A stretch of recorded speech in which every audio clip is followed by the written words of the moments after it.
What's up, everybody, and welcome back to Body Metrics Now.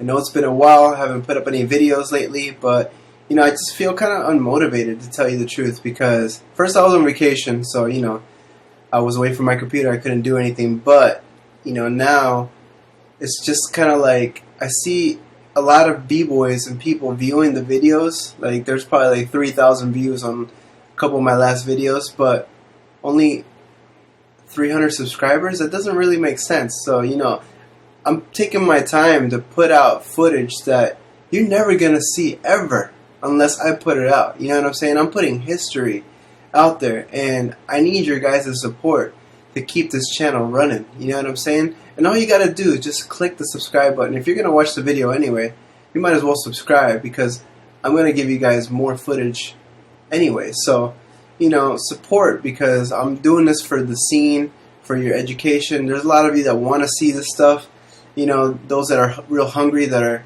dying to see this old footage, and new kids out there that don't really know anything about that but know about the new school are going to ruin that, because if there's no support, I'm not going to continue, you know what I mean? So support, just comment below, let's keep this going, let's be active in this.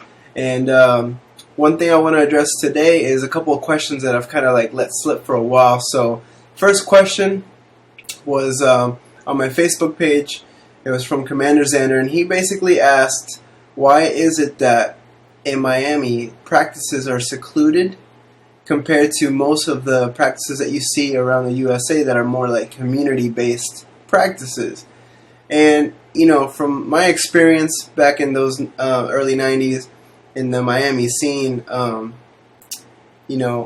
it's just that at that time things were more like your crew practices with your crew. There wasn't any real community practices. It was, you go to a spot and you break with your crew. And if another crew shows up, two options.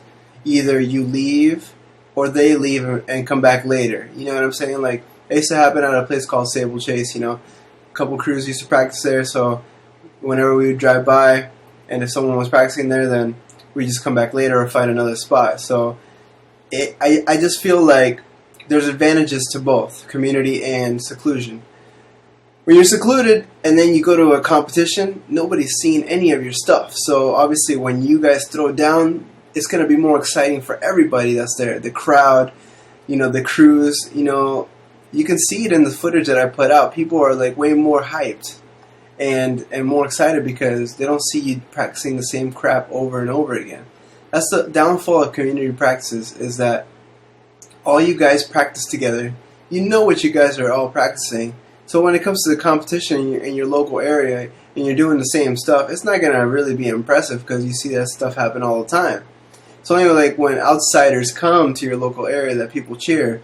But most of the time the crowd is like a bunch of dead crickets, like nobody's cheering for nothing. Obviously, the only good thing about community practices is that obviously you get to vibe with your friends and people that and you could try to cipher and do that kind of little vibe. But I wouldn't really recommend it for like your creative moves if you're really trying to be like a hungry competitor and stuff like that. I would keep that secluded and then practice just basic stuff in those community practices, and then in your own time, then, work on the real battle tricks and things like that, so that people don't all see what you got. You know what I'm saying? Like, you always got to be like a mystery man, like always have a couple tricks up your sleeve, The next question is by my boy Flash, and he asked this a while back. He said, what are credible judges, and why is it that in some jams there's the same judges over and over? It's like a clique and friends letting friends judge without battle credentials. Like, why would I enter a jam if I can smoke the judge? That's excluding the OGs, because we have respect for them and stuff like that. Well, that's true. There's a lot of people that throw jams, especially here in Florida and I'm sure other parts, that because they're friends with some people that are helping out, they let them judge, and they have no battle credentials. I want to explain something. If you're a judge for battling, you need to know about battling. You need to be somebody that's won battles to be able to judge battles. You can't just be someone that never's won shit was just there on the sidelines watching for years and pretend that because you have years of watching that you know about battling. Because I'm gonna tell you, like, you can't practice something like that if you're not preaching it or living it. You know what I mean? It's like I'm not gonna go judge a martial arts competition just because I watch kung fu movies every day. Like, it doesn't make sense. I need to be an experienced person in that field to be able to say, yeah, that's wrong, this is right, this is good, that's whack. You know what I mean? So I totally disagree with like all that stuff, because I understand some people don't have budgets to fly out like Ken Swift and like all these like other like, you know, legendary b-boys and stuff all the time. But you know what? There are people in your local community who do have battle experience that they might just do it for a cheaper price, or sometimes even for free.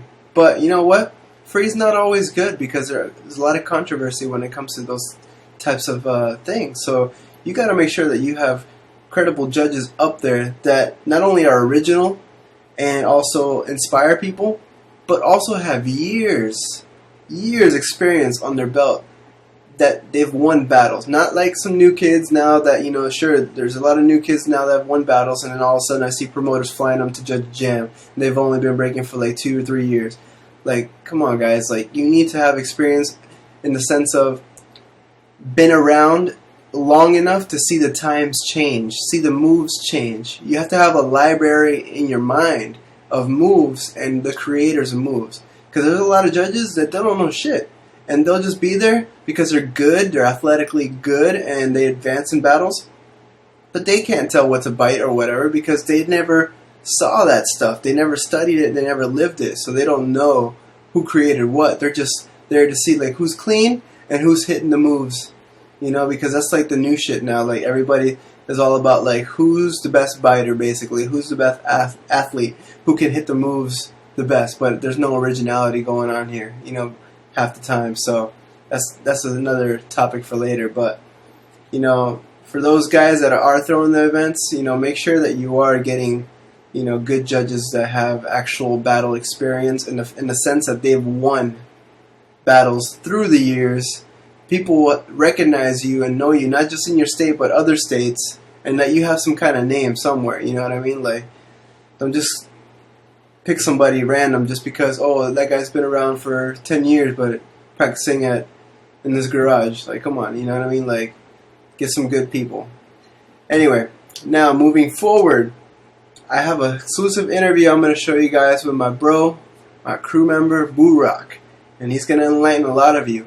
After that's done, I'm going to show you guys what real battling is all about. Because you know what? Like, everybody, and it's not just in Florida, okay? I'm addressing it Florida specifically just because I live here, but this is a worldwide epidemic, okay? Everybody doesn't know how to battle anymore. It's a competition nowadays of who's the best athlete. And honestly, it's like, what the fuck is that? You know what I'm saying? Like, there's no direct burns, no even pointing at people, no getting in people's faces. And if you do any of that, then you're seeing the comments, oh, that's disrespectful, he's doing this. Guys, battling was all about disrespecting somebody because you're trying to outdo them in the battle. Doesn't mean you're going to punch them or nothing like that, but it's a fight. A battle is a dance fight, basically. You know what I'm saying? Like, you are trying to humiliate your opponent, make them look whack. And sure, if you get in their face and say something, that's just part of it. Don't get pissed off. It's just like the WWF. You have a persona, you could be the dickhead, you could be the nice guy, you could be whoever the hell you want to be. But whatever character you're going to be in, that's just performance mode. You know, it doesn't mean that you're seriously dislike the person. Sometimes it is, sometimes it isn't. But, you know, that's just the way it goes in our scene. But don't get so offended. Just battle back. Stop being a little pussy. And being like, oh, well, he was being disrespectful and la la la. Like, just shut up. You're a man. Get in the freaking war field, man. You know what I'm saying? Like, do it right back. So, I'm going to show you guys some footage of how we used to battle in the 90s, alright? Because it was hardcore. It wasn't no, like, oh, you know, good job, or, you know, like, as soon as the battle starts, I go and, like, give you a hug and, like, a kiss on the cheek and shake your hand like I see like tons of b-boys doing right when the battle begins. No. Battle's like, your side, and this guy's on his side, and as soon as, it's ready to rock, then it's game time, you know what I'm saying? Like, after the battle's over, then you can shake hands, whatever the hell, but it was real, like a stare down, kind of like, fuck you contest, you know what I'm saying? So, I'm going to show you guys how it was like here in Florida, and hopefully this will inspire a lot of people to change their mentality about battling and, give you something to strive for, alright? So, hope you enjoy, and I'll talk to y'all on the next episode. Peace! Alright, what's up, Boo? Hey, everybody. Prism and I when talking about, sorry guys.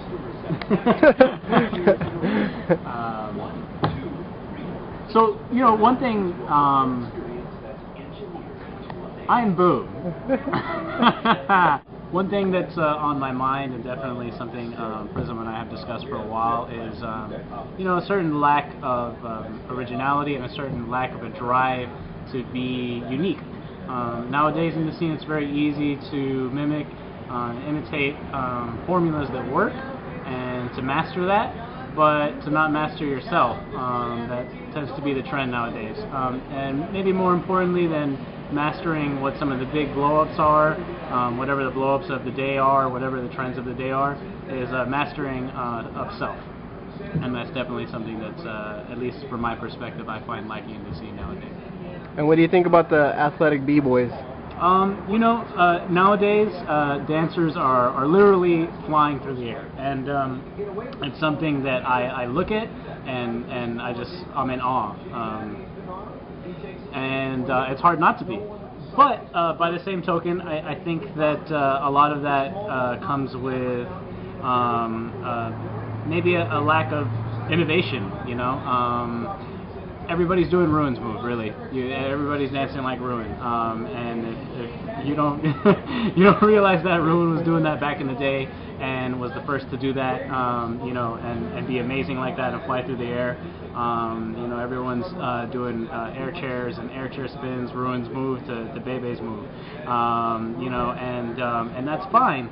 And I guess that's what happens over time, when an influential b-boy like a Ruin comes through and redefines what it means to do the dance. Everyone wants to be like that. But in order to get to that level, that legendary level, you need to be as innovative as he was, i.e., Kenny, Legs, Flowmaster, Easy Rock, people like that, Swift Rock, Storm. You need to be on that level and innovate to such a degree where other people want to look like you.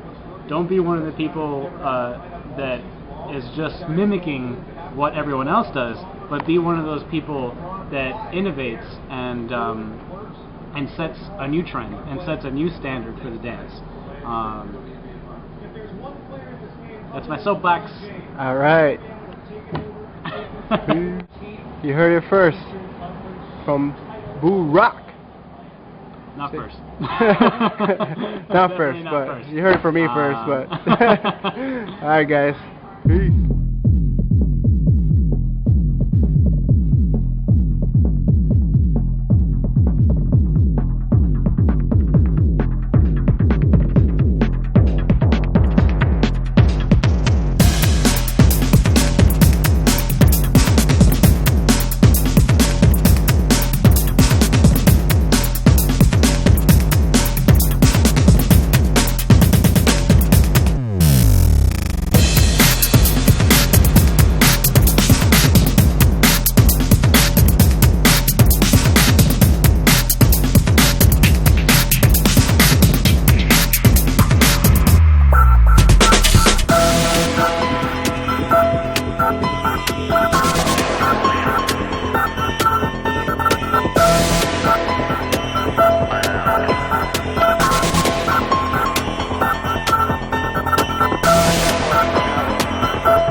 Bye.